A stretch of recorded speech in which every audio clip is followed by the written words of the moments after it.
Hello दोस्तों, स्वागत है आपका आज के एक न्यू व्लॉग में। तो फ्रेंड्स, आज का हमारा टॉपिक है daughters rights on fathers property, यानी कि पैतृक संपत्ति पर बेटियों के हक के बारे में। तो इसी से रिगार्डिंग आपने बहुत बड़ा फेमस केस तो सुना होगा, विनीता शर्मा वर्सेस राकेश शर्मा। तो उसी को आज हम इस वीडियो में काफ़ी कंक्लूसिवली क्लियर करने वाले हैं। तो सुप्रीम कोर्ट की 3 जजेस बेंच ने 11 अगस्त 2020 को एक विनीता शर्मा वर्सेस राकेश शर्मा के केस में बहुत इंपॉर्टेंट डिसीजन सुनाते हुए कहा था कि जो फैमिली या पैटर्नल प्रॉपर्टीज पर बेटियों के हक में बहुत बड़ा फैसला दिया था। अब सुप्रीम कोर्ट ने Hindu succession act amendment act 2005 के सेक्शन 6 को एक्सप्लेन करते हुए कहा कि जो बेटी को उसी वक्त से पिता की पैतृक संपत्ति पर अधिकार मिलेगा जब से बेटे को मिला था, यानी कि साल 1956 से। तो फिर आखिर क्या सवाल था सुप्रीम कोर्ट के पास कि जो वहाँ पे मेन रेज किया गया था। तो सुप्रीम कोर्ट के सामने जो मेन सवाल ये उठा था कि क्या हिंदू सक्सेशन एक्ट 2005 के जो प्रोविजंस हैं उनको पिछली तारीख से, यानी कि बैक डेट से प्रभावी माना जाएगा कि नहीं।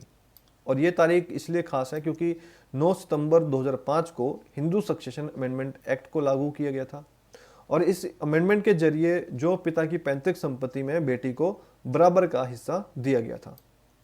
अब इसी से देखते हैं कि पुराना लॉ क्या कहता था। पुराना नियम था कि हिंदू सक्सेशन अमेंडमेंट एक्ट 2005 के हिसाब से पहले नियम यह था कि बेटी तभी पिता की संपत्ति में अपना हिस्सेदारी का दावा कर सकती है जब पिता 9 सितंबर 2005 को जिंदा रहा हो। ये काफ़ी एक इंपॉर्टेंट पॉइंट है कि पुराना नियम क्या कहता था कि हिंदू सक्सेशन अमेंडमेंट एक्ट 2005 के अकॉर्डिंग पहले रूल था कि बेटी अपने फादर्स की प्रॉपर्टी तभी क्लेम कर सकती है, अपनी हिस्सेदारी तभी मांग सकती है जब 9 सितंबर 2005 को फादर का अलाइव यानी जिंदा होना जरूरी था। इस तारीख से पहले पिता की मौत होने पर बेटी का फैमिली की यानी कि फादर्स की प्रॉपर्टी पर कोई हक नहीं होता था। यानी कि इससे पहले अगर बात की जाए कि 9 सितंबर 2005 को फादर्स का जिंदा होना जरूरी था तभी बेटी उन फादर्स की प्रॉपर्टी पे क्लेम कर सकती थी। अब देखते हैं कि नया नियम क्या कहता है। कि नया नियम का ये कहना है कि अब नए फैसले के हिसाब से 9 सितंबर 2005 से पहले पिता की अगर डेथ होने के बावजूद भी जो बेटी है वो को पार्टनर होने का अधिकार रखती है और वो भाई के साथ साथ जो प्रॉपर्टी में बराबर की हकदार है। और सुप्रीम कोर्ट ने कहा है कि बेटियां 9 सितंबर 2005 के 5 से पहले से भी फैमिलीज फादर्स की प्रॉपर्टी पर यानी कि पैतृक संपत्ति पर अपने अधिकार का दावा ठोक सकती है। तो यही मेन जो डिफरेंस था वो इस जजमेंट में कहा गया था कि जो मेन क्वेश्चन उठा था कि जो डॉटर्स का राइट है फादर्स की प्रॉपर्टी पे वो कब से इफेक्टिव है। तो इस जजमेंट में यही क्लियर किया गया था कि 9 सितंबर 2005 में अगर उससे पहले भी अगर फादर्स की डेथ हो चुकी है तो भी डॉटर्स जो है वो ब्रदर के समान यानी कि बेटी जो है वो बेटों के समान बराबर क्लेम कर सकती है अगर फादर की डेथ 9 सितंबर 2005 से पहले हो गई है। यानी कि जब से ये एक्ट लागू हुआ है 1956 से, तभी से इस सुप्रीम कोर्ट ने जजमेंट ने क्लियर कर दिया कि बेटे और बेटियों का दोनों का बराबर हक है फादर्स की प्रॉपर्टी पे। तो जैसे कि हमने बात की कि पैतृक संपत्ति के बारे में, देखते हैं कि अब क्या होती है पैतृक संपत्ति।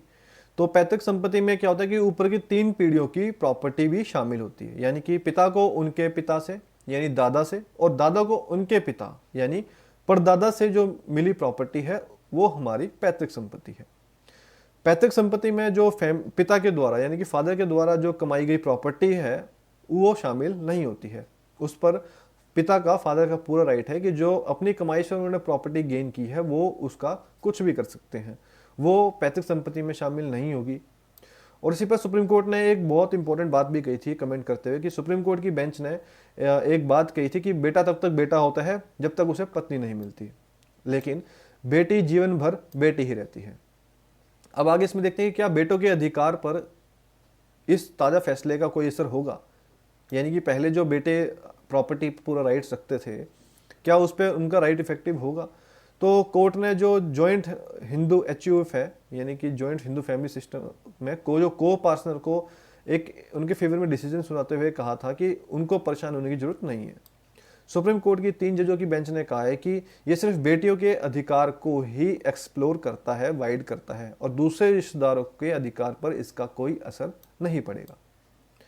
और इसी के साथ ये भी देना जरूरी है कि क्या अगर 20 दिसंबर 2004 तक जो पिता की पैतृक संपत्ति का अगर निपटान हो गया हो, यानी कि इसी जजमेंट में यह भी एक बात इंपॉर्टेंट कही गई थी कि अगर 20 दिसंबर 2004 तक जो भी फादर्स की पैतृक संपत्ति का निपटारा हो चुका हो तो बेटी उस पर सवाल नहीं उठा सकती। मतलब कि अगर 20 दिसंबर 2004 के बाद जो बची प्रॉपर्टी है उस पर ही बेटी का अधिकार होगा, और उससे पहले अगर प्रॉपर्टी बेच दी गई है या फिर गिरवी रख दी गई है या फिर अगर दान में दे दी गई है तो बेटी उस पर सवाल नहीं उठा सकती।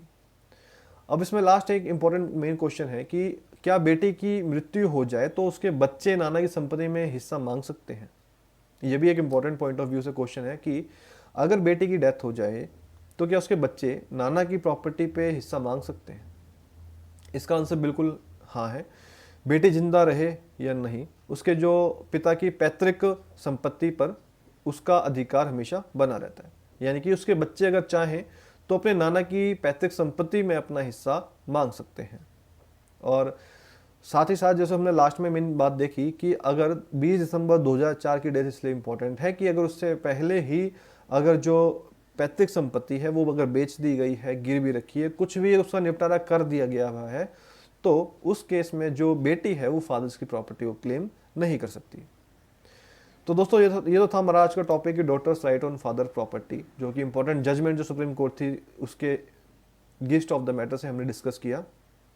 और इस वीडियो पर अगर आपको कोई भी डाउट हो फिर भी तो हम इसमें आपको क्लियर करेंगे। आप हमें कमेंट सेक्शन में मेंशन कीजिए कि इस वीडियो से रिलेटेड आपको कोई भी डाउट्स हो या फिर दोबारा आपके माइंड में कोई क्वेश्चंस हो कि कब कोई क्लेम नहीं कर सकता है, कर सकता है। डेफिनेटली आपको डाउट्स को क्लियर किया जाएगा। तो फ्रेंड्स, अगर मेरे चैनल को सब्सक्राइब नहीं किया तो प्लीज़ सब्सक्राइब कीजिए, और ताकि आपको फ्यूचर में आने वाली वीडियोस भी आपको मिलती रहे टाइम टू टाइम। जल्दी मिलते हैं आपको नई वीडियोस के साथ। Thanks for watching this.